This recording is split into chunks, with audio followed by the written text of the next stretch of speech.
All right, today we're going to take a look inside a brand new government blueprint. And this thing, it's all about building a digital fortress around our entire financial world.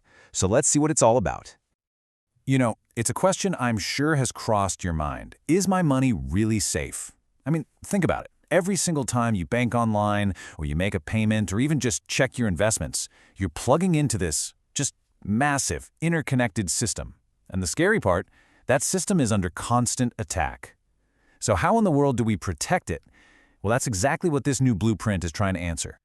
Okay, so here's how we're going to break this down. We're going to look at 5 key areas. First up, what exactly are these digital fortresses? Then we'll get into the vision of a resilient community. After that, the advanced technology that's making it all happen, why global collaboration is so critical, and finally, what they're calling the final line of defense, for when things go wrong. All right, so let's unpack this idea of digital fortresses. Now, we're not just talking about building a single big wall here. It's much smarter than that. Think of it as a proactive strategy, one that's designed to anticipate and adapt to threats before they even hit. The whole goal is to create a financial sector that's tough enough to handle whatever the digital world throws at it. And a huge part of this plan, really a core pillar, is a major shift in thinking. I mean, it's a total move away from that old model where every bank or financial company was its own little isolated castle, trying to fend off attackers all by itself. The new vision? It's all about creating a truly resilient community where the real strength is in working together. So what does this digital resilience community actually mean? Well, it's pretty simple but powerful. It means that an attack on one bank becomes a lesson for every bank. It's an ecosystem where things like threat data and defensive strategies are shared, and shared quickly. The result? The whole system gets stronger, together. Okay, so having a strong community is one thing, but you've also got to have the right tools for the job, right? That's where this blueprint gets really interesting, because it builds on that foundation of teamwork with some seriously advanced tech. The strategy actually lays out a bunch of key tech areas. We're talking about things like securing software development, using something called a Software Bill of Materials or SBOM, locking down API security, using AI to spot threats, and even getting ready for the future with something called post-quantum cryptography. It sounds like a lot, I know, so let's break a few of these down. First up, SBOM. The easiest way to think about this is like an ingredients list for your software. Seriously, it lists every single little piece and part that went into building it. And this is an absolute game changer. Why? Because when some new vulnerability pops up, instead of scrambling around in the dark, a company can just instantly check its ingredients list and see if it's affected. It's that simple. Okay, next up, API security. So what are APIs? They're basically the messengers that let different apps and systems talk to each other. You know, when your banking app connects to the bank's main server? Yep, that's an API. And this blueprint makes it super clear that all of them need to be secured, whether they're public, private, or just for partners, because you better believe those channels are a huge target for attackers. And this is where the plan gets really sci-fi, really forward-thinking. We're talking about PQC, or post-quantum cryptography. Now get this, it's all about preparing for a threat that doesn't even fully exist yet. The idea is that one day, super powerful quantum computers will be able to just shatter the encryption we use today. So PQC is the race to create new kinds of encryption that even a quantum computer can't crack.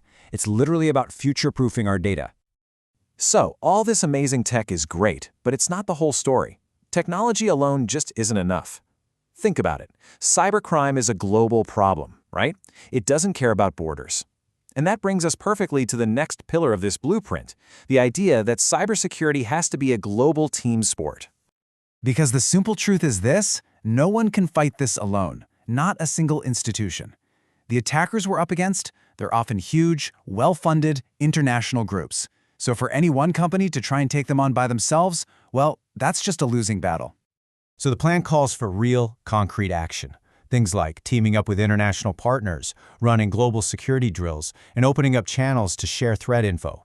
It even points to key organizations like FSISAC, which is basically the main hub for sharing financial cyber intel, and other groups like FIRST and APCERT. The goal is to build one big, unified defense network.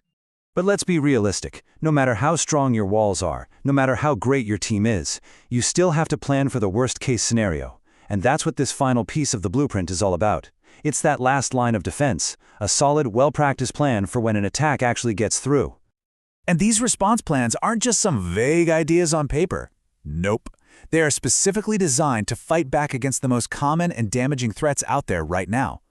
We're talking about things like DDoS attacks, which try to flood a system and shut it down, or those crippling ransomware attacks that lock up your data, and of course, direct attacks on web apps.